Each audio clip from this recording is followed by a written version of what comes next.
Cloud computing மற்றும் டெவாப்ஸில் முழுமையாக தேர்ச்சி பெற ஆர்வம் உள்ளவரா நீங்கள்? இந்தியாவிலேயே முதல் முறையாக இகாஸ் கிளவுட் 1-to-1 மற்றும் குழு முறையிலும் அனுபவம் மிக்க பயிற்சியாளர்களால் ஆன்லைன் வழியாக வகுப்புகளை வழங்குகிறது. தினசரி மற்றும் வாராந்திர பயிற்சி வகுப்புகள் மூலம் கிளவுட் மற்றும் டெவாப்ஸ் சான்றிதழ்களை பெறலாம். மேலும் தொடர்பு கொள்ள www.ecoscloud.com என்ற இணையதளத்தில் பார்வையிடுங்கள்.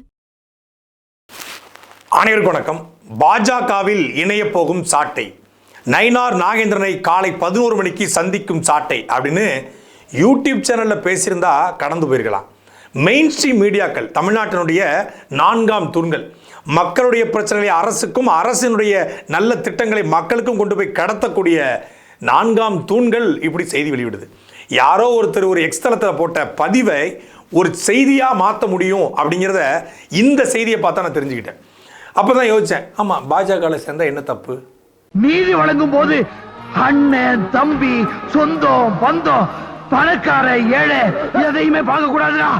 நாயத்தை மட்டும் தான் சொல்லணும். அன்னை பர்னிச்சர்ஸ், அன்னை திருமண சீர்வரிசை பொருட்கள், டிவி, ஃபிரிட்ஜ், வாஷிங் மெஷின் உள்ளிட்ட 200க்கும் மேற்பட்ட பொருட்கள் அடங்கிய திருமண சீர்வரிசை ரூபாய் 99,000 மட்டுமே. தமிழகம் முழுவதும் இலவச டோர் டெலிவரி. தொடர்புக்கு 7550014440. பாஜகவில் ஏன் சேரக்கூடாது? ஒரு சில கோரிக்கைகள் மட்டும் இருக்கு. இந்த கோரிக்கைகளை பாஜக நிறைவேற்றினா தாராளமாக பாஜக இணையலாமே, அது என்ன தப்பு இருக்கு? அதனால நான் முடிவெடுத்துட்டேன், பாஜக இணைய போறேன். பாஜக இணையதுக்கு முன்னாடி பாஜக இதை நிறைவேற்றணும். ஒன்னே ஒன்று தாங்க, ரொம்ப சிம்பிள். நீண்ட நெடுகாலமாக எனக்கு சின்ன பிள்ளையில போராடினாங்க, அதுக்கப்புறம் நான் வளர்ந்த அப்புறம் போராடினாங்க, இப்போ என் பையன் வந்துட்டா அப்பவும் போராடிட்டு இருக்காங்க. முல்லை பெரியாறு பிரச்சனை தொடர்ச்சியாக தேனி, திண்டுக்கல், ராமநாதபுரம் உள்ளிட்ட பல மாவட்டங்களுடைய வாழ்வாதாரம் பாதிக்கப்படுது. இந்த முல்லை பெரியாறு பிரச்சனையை பாஜக அரசு தலையிட்டு முழுமையாக தீர்த்து வைத்து தமிழர்களுக்கான சரிபங்கு சமபங்கு நீரை வாங்கி கொடுத்தால் தாராளமாக பாஜகவில் சேரலாம். நான் ரெடியாக இருக்கேன். அதே மாதிரி இவர் கபில் தேவ் இருந்தார் இந்திய அணியினுடைய கேப்டனாக, அப்பவும் போராடிக்கிட்டு இருந்தோம். அப்புறம் சச்சின் வந்தாப்புல, அப்பவும் போராடிக்கிட்டு இருக்கோம். இப்போதும் தோனி வந்து, அதுக்கப்புறம் விராட் கோலி வந்து, பல பேர் வந்துட்டாங்க. இப்பவும் போராடிட்டு இருக்கோம். காவிரி பிரச்சனை. காவிரி என்பது தமிழர்களுடைய வாழ்வாதாரம். கிட்டத்தட்ட 12 மாவட்டங்களுடைய நீர் தேவையை பூர்த்தி செய்யக்கூடிய காவிரி. மேலே மத்திய அரசு இருக்குது, எதிர்கட்சியாக கர்நாடகாவில் பாஜக அரசு இருக்குது, மேலேயும் பாஜக அரசு இருக்குது. நினச்சா ஒரு நொடியில் காவிரி பிரச்சனையை தீர்த்து வைக்க முடியும்.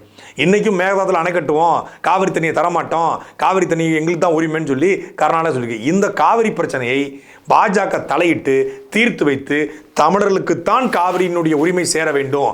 உலக நதிநீர் ஆணையத்தின் அடிப்படையில் ஒரு ஆறு எங்கே போய் கடலில் கலக்கிறதோ, எவ்வளோ தூரம் ஒரு மாநிலத்தில் பயணிக்கிறதோ அதிக தூரம் அவங்களுக்கு தான் அந்த ஆறு சொந்தம். அப்படிங்கிற அடிப்படையில் சமபங்கு நீரை காவிரியில் வாங்கி கொடுத்துட்டா தாராளமாக பாஜகவில் சேரலாமே. அதே மாதிரி இன்னொரு சின்ன கோரிக்கை தான், அதில் பெரிய கோரிக்கைலாம் கிடையாது, ரொம்ப ஸ்மால் ரெக்வஸ்ட்டு. ஏரோட்டும் நிலத்தில் ஏர்போர்ட் கட்ட விடமாட்டோம் அப்படின்னு 950 நாட்களாக பரந்தூர் உள்ளிட்ட, ஏகனாபுரம் உள்ளிட்ட கிட்டத்தட்ட 22க்கும் மேற்பட்ட கிராம மக்கள் தொடர்ச்சியாக போராடுறாங்க. போராடி தங்கள் வாழ்வாதாரம் போனாலும், தங்களுடைய உழைப்பு போனாலும், வேலை போனாலும், பணம் போனாலும் பரவாயில்ல, நாங்கள் இந்த நிலத்தை தரமாட்டோம். கிட்டத்தட்ட 12 ஏரிகள், 24 நீர்நிலைகள், மசூதி, பள்ளிவாசல், இந்து கோவில்கள், பள்ளிக்கூடங்கள், பல தலைமுறையாக வாழ்ந்து வருகிற எங்களுடைய ஊர், இது எல்லாம் பறிபோக விடமாட்டோம் சொல்லி அந்த மக்கள் போராடுறான். அந்த போராட்டத்தினுடைய நியாயத்தை உணர்ந்து தமிழ்நாட்டுக்குள்ளே, இந்தியாவுக்கு சொந்தமாக ஃப்ளைட்டே இல்லை, அப்புறம் என்ன மண்ணாங்கட்டி ஏர்போர்ட்டு அப்படிங்கிற மாதிரி ஏர்போர்ட்டு நாங்கள் கட்ட மாட்டோம், விவசாய நிலங்களை அழித்து நாங்கள் ஏர்போர்ட் எங்களுக்கு தேவையில்லை, பரந்தூர் ப்ராஜெக்ட் ட்ராப் அப்படின்னு செய்தி வந்தா தாராளமாக சேருவோம் பாஜகவில். அந்த பக்கம் மழை இருக்குது, இந்த பக்கம் மழை இருக்குது. நேற்று கூட காணொலியில் சொல்லியிருந்தோம், கேரளாவில் கட்டுற விழிங்கம் துறைமுகத்துக்கு கன்னியாகுமரி, திருநெல்வேலி, தென்காசி உள்ளிட்ட 3 மாவட்டங்களுடைய மலைகளை, வளங்களை அடித்து நொறுக்கி கல்குவாரிங்கிற பேரில் எடுத்துகிட்டு போகிறாங்க. விழிங்கத்தில் அதானி போட்டு கட்டுவதற்கு எங்கள் வளங்கள் ஏன் கொள்ளையடிக்கப்படணும் அப்படின்னு சொல்லி பாஜக தமிழ்நாட்டை போராட்டம் நடத்தியோ, இல்லை பெரிய அறிவிப்பை கொடுத்தோ, மத்திய அரசு தலையிட்டோ கனிமவள கொள்ளையை முழுமையாக தடுத்து நிறுத்தினால், மலைகள் உடைக்கப்படுவது நிறுத்தினால் தாராளமாக பிஜேபியில் சேரல. என்ன மாற்றுக்கிறது நமக்கு இருக்கு? இன்னைக்கு நேற்று இல்லை, பல ஆயிரம் ஆண்டுகளாகவே கடலை ஒரு கட்டான் தரை போல பயன்படுத்தக்கூடிய தமிழ்நாட்டு மீனவர்களை பாண்டியர் காலம் தொட்டே உலகத்திற்கு வாணிபத்தம் செய்வதற்கு உதவி செய்த எங்களுடைய மீனவர்கள் சேரனுடைய கடற்படையினுடைய தளபதிகளாக இருந்த எங்களுடைய மீனவர்கள் பல நூறு ஆண்டுகளாக மீன் வாணிபம் செய்து இந்தியாவுக்கு அந்நிய செலாவணி கிட்டத்தட்ட 7000 கோடிக்கு மேல ஈட்டி கொடுக்கிற தமிழ்நாட்டு மீனவர்கள் 900 பேர் சுண்டக்கா நாடு இலங்கையினால சுட்டுக் கொல்லப்பட்டிருக்காங்க. பாரத் மாதா கி ஜெய் 54 இஞ்சி மார்பு கொண்ட நாட்டினுடைய பிரதமர் மோடி அந்த மீனவர் படுகொலையை தடுத்து நிறுத்தி மீனவருடைய வலை அறுக்கப்படுவது, மீனவருடைய படகு உடைக்கப்படுவது, இலங்கையில் இருக்கக்கூடிய தமிழ்நாட்டு மீனவர்களை மொத்தமாக மீட்டு கொண்டு வருவதற்கு எல்லாத்துக்கும் உத்தரவாதம் கொடுத்து இனி ஒரு மீனவரை சுட்டாலும் இலங்கை மீது இந்தியா போர் தொடுக்கும் அப்படின்னு அறிவிச்சா ராயல் சல்யூட் போட்டு நம்மளும் போலாமே பாரத் மாதா கி ஜெய் சொல்லிட்டு பாஜகவுக்கு. சான்சி ராணி லக்குமிபாய் பிறப்பதற்கு 40 ஆண்டுகளுக்கு முன்பே போரிட்ட வெள்ளக்காரன் இழந்த நிலத்தை இந்திய நிலப்பரப்பிலே போராடி மீட்டெடுத்த ஒரே பெருமைக்கு சொந்தக்காரி எங்களுடைய அப்பத்தா வேலுநாச்சியார். ஆனால் அந்த வேலுநாச்சியாரை தென்னாட்டு ஜான்சிராணி வேலுநாச்சியார்னு அழைச்சி வேலுநாச்சியாரை கொச்சைப்படுத்தி வேலுநாச்சியாரை ஒரு சமூகத்துக்கான தலைவராக மாற்றி இந்தியாவில் வேலுநாச்சியார் அப்படிங்கிற ஒரு தலைவர் போராடினாங்க. அவங்க பல மொழிகள் பேசுவாங்க. வெள்ளைக்காரனை எதிர்த்து ஹைதருடைய உதவியை பெற்று திப்பு சுல்தானை படைத்தளபதியாக கொண்டு பீரங்கி படைகளை அமைத்து வெள்ளைக்காரனை விரட்ட அடிச்சாங்க அப்படிங்கிற வரலாறை இந்தியா முழுமைக்கினுடைய CBSE பள்ளிக்கூடத்தில் பாடத்தில் அமைச்சு வேலுநாச்சியாரை இந்தியா முழுமைக்கும் கொண்டு போய் சேர்த்தால் டெல்லியினுடைய வானூர்தி நிலையத்திற்கு வேலுநாச்சியார் இன்டர்நேஷனல் ஏர்போர்ட் அப்படின்னு பேர் வச்சா பாஜக சேர்வதில் நமக்கு என்ன பிரச்சனை இருக்குன்றேன். விடுதலை போராட்டமா கோபாலகிருஷ்ண கோகலே, பாலகங்காதர திலகர், அப்புறம் அங்கிட்டு காந்தி அப்படின்னு வடநாட்டு பேரா இருக்கு. அப்போ நம்ம ஊரில் போராடின காலா லாவியா என்று 2 கப்பலை கட்டி அன்றைக்கே வெள்ளக்காரனை வீழ்த்தணும்னா அவனுடைய பொருளாதாரத்தில் கை வைக்கணும்னு சொல்லி கப்பலை ஓட்டிய தமிழன் செக்கிழுத்த செம்மல் வழக்கறிஞராக இருந்து அந்த வழக்கறிஞர் பட்டத்தை துறந்து கடைசியில் ரேஷன் கடையில் பொருட்கள் வாங்குவதற்கு கூட வறுமை நிலையில் இருந்த எங்களுடைய தாத்தா வ.உ. சிதம்பரனாருடைய வரலாற்றை இந்தியா முழுமைக்கும் கொண்டு போய் சேர்த்தால், அதே போல மருதுபாண்டியுடைய வரலாற்றை, அழகுமுத்து கோணி வரலாற்றை,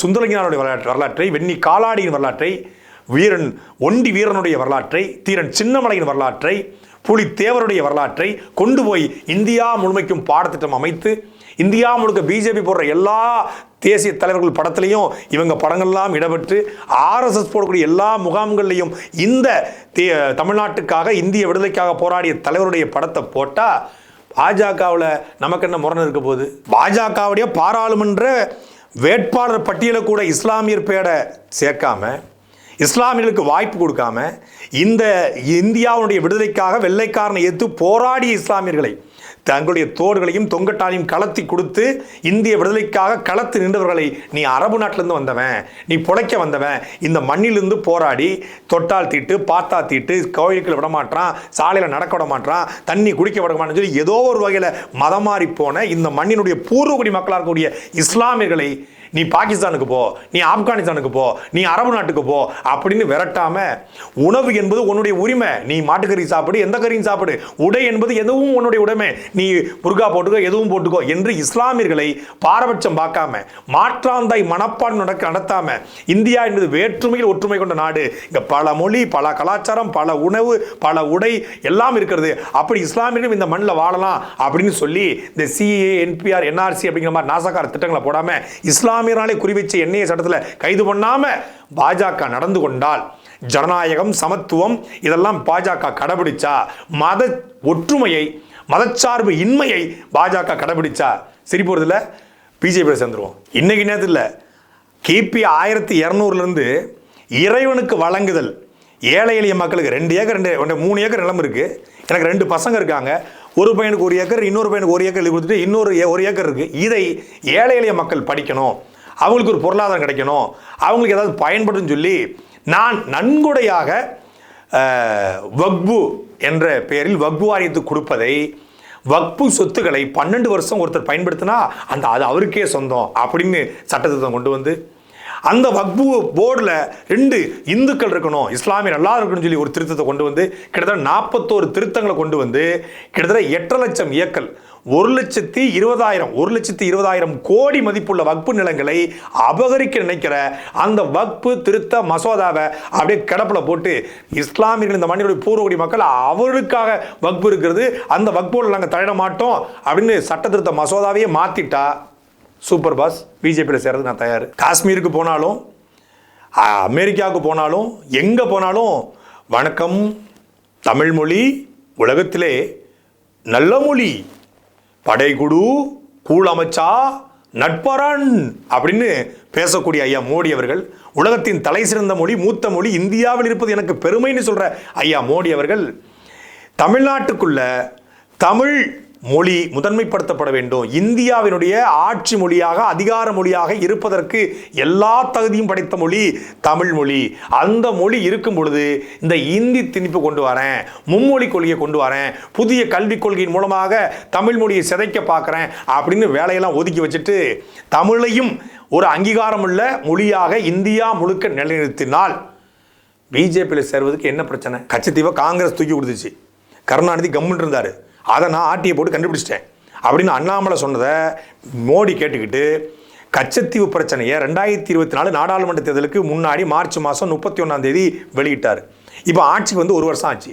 இந்த கச்சத்தீவை ஒரே நாளில், இது ராமநாதபுரம் சேது வீரர் சொந்த சொத்து, இதை தவறான புரிதலை இந்திரா காந்தி எடுத்து கொடுத்துட்டாங்க, அதனால் இந்த கச்சத்தீவை நாங்கள் மீட்டெடுக்கிறோம், தர முடியாதுன்னு சொல்கிறியா? இராணுவத்தை அனுப்புவேன். ஒரு நாள் சண்டையில் 1 ஹவர் சண்டைக்கு கூட இலங்கை தாங்காது, நான் சண்டை போடுவேன்னு சொல்லி அறிவிச்சாலே போதும்.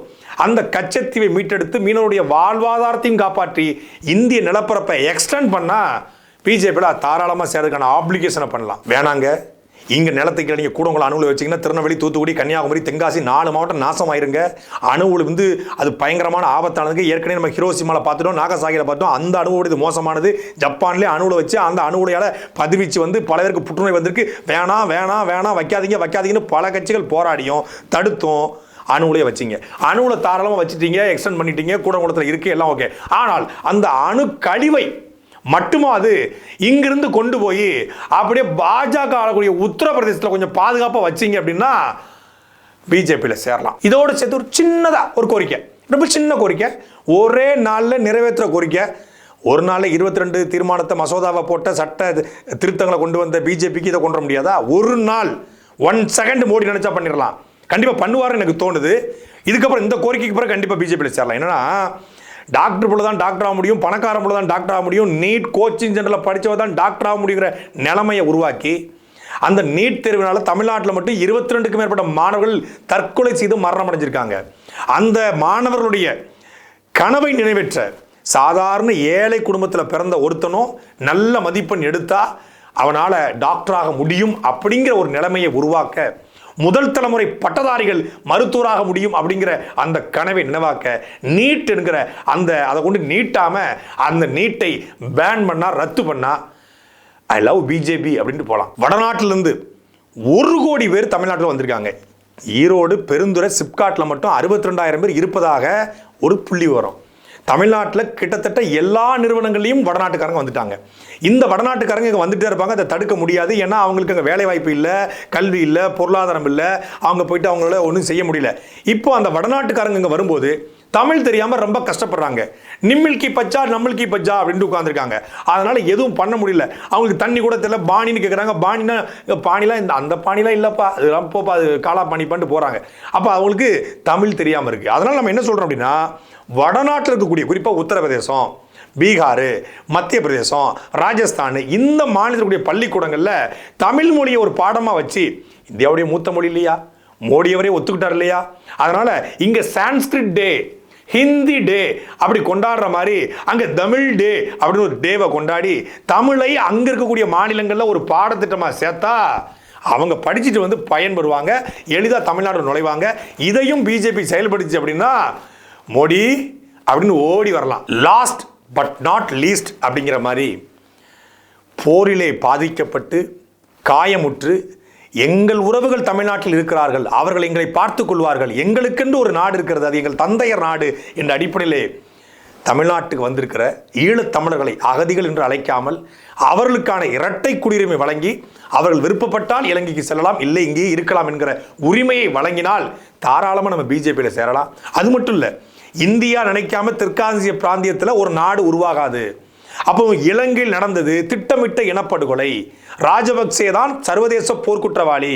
அந்த போரை நடத்திய அன்றைக்கு இருந்த காங்கிரஸ் சோனியா காந்தி, அன்றைக்கு இருந்த மன்மோகன் சிங் இவர்களை போர்க்குற்றவாளியாக அறிவித்து ஒட்டுமொத்த பேரையும் கைது செய்து சிறைப்படுத்தி ராஜபக்சேவை இன்டர்போலை வைத்து கைது செய்து சிறைப்படுத்தினால் இலங்கையில் எங்களால் சுதந்திரமா வாழ முடியாது என்று 30 ஆண்டுகால அமைதி வழி போராட்டம், 30 ஆண்டுகால ஆயுத வழி போராட்டம், இதுக்கு ஒட்டுமொத்தமாக தீர்வு சொல்ற மாதிரி பாஜக குறைந்தபட்சம் அங்க வாழ்றவங்களை இந்துக்களாவது கருதி பல இந்து கோவில்கள் இடிக்கப்பட்டிருக்கிறது அப்படிங்கிற அடிப்படையிலாவது அந்த நாட்டை தமிழீழம் என்று அறிவிப்பதற்கு ஐநாவில் வழிவகை செய்தால், இனப்படுகொலைக்கு எதிராக பாஜக நின்றால் நிச்சயமா நான் சேருவேன் பிஜேபியில். இதையெல்லாம் செய்யணும்னா இதை எல்லாவற்றையும் அறிந்த, இதை எல்லாவற்றையும் புரிந்த, இதை எல்லாவற்றையும் உணர்வுபூர்வமாக தெரிந்து கொண்ட, தமிழை தாய்மொழியாக கொண்ட ஒரு தலைவன் பிரதமராகணும். கர்நாடகாவில் ஆயிட்டாங்க, ஆந்திராலையும் ஆயிட்டாங்க, மகாராஷ்டிராவில் ஆயிட்டாங்க, குஜராத்தில் ஆயிட்டாங்க. ஆனால் தமிழ்நாட்டிலிருந்து ஜனாதிபதி ஆயிருக்காங்க, பிரதமர் ஆகலை. இந்தியாங்கிறது எல்லாருக்கும் சொந்தம் தானே. இந்திய விடுதலைக்காக தமிழர்கள் தானே அதிகமாக ரத்தம் சிந்தினாங்க. இந்திய விடுதலைக்காக ரத்தம் சிந்தி மாட்டேன் இன்னைக்கும் இந்தியாவுடைய வளர்ச்சிக்காக வரியை கட்டி, ஜிஎஸ்டியை கட்டி எல்லாற்றையும் கொடுப்பது மகாராஷ்டிராவுக்கு பிறகு தமிழ்நாடு தான்.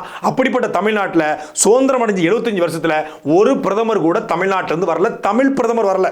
அப்போ நான் சொன்ன அத்தனையும் நிறைவேற்றணும்னா ஒரு தமிழ் பிரதமர் வரணும். ஒரு தமிழனை பிரதமராக பிஜேபி அமைத்தால் எல்லாத்தையும் தாண்டி தமிழ் தேசிய இனத்திற்கென்று ஒரு நாடு கட்ட வேண்டும் என்ற கனவு கண்டு தன்னுடைய கட்டிய மனைவியும் பிள்ளைகளையும் களத்திலே பலி கொடுத்த எங்கள் தலைவன் மேதகவே பிரபாகரன் பேரை எல்லா மேடைகளிலும் ஒழிப்பதற்கு வழிவகை செய்தால் பிஜேபியில் சேரல எந்த பிரச்சனையும் இல்லை. ஒன்று சொல்ல மறந்துட்டேங்க. இந்த கோரிக்கையை கண்டிப்பாக நிறைவேற்றிடுவீங்கன்னு நான் நம்புகிறேன். இந்த கோரிக்கையை ஏற்றுட்டு நான் பிஜேபிலையும் சேர விரும்புகிறேன். அது ஒன்றும் தீவிரவாத இயக்கம் கிடையாது, பயங்கரவாத இயக்கம் கிடையாது. ஏன்னா எந்த பயங்கரவாத இயக்கத்திலையும் எந்த தீவிரவாத இயக்கத்திலையும் தன் பிள்ளைகளை கொண்டு போய் இராணுவத்தில் சேர்த்துக்கோங்கன்னு சொல்லி எந்த மக்கள் நின்றது கிடையாது. மண்ணின் விடுதலைக்காக, மக்களுக்காக உலகத்திலேயே மது அருந்தாத, சிகரெட்டு பிடிக்காத ஒரு இராணுவத்தை உருவாக்கி ஆணுக்கு நிகராக பெண்களை களத்தில் நிப்பாட்டிய அந்த தமிழீழ விடுதலை மீதான தடையை இந்தியாவில் நீக்கிட்டா சூப்பரு சூப்பர். இதெல்லாம் பிஜேபிக்கு எதிரான கொள்கை, பிஜேபியால இதை நிறைவேற்ற முடியாது அப்படின்னா என்னாலையும் பிஜேபியில் சேர முடியாது. வரட்டாமாமே டுர். சாட்டை எடுத்து நாட்டை திருத்து, இளம் தலைமுறை தானே நீ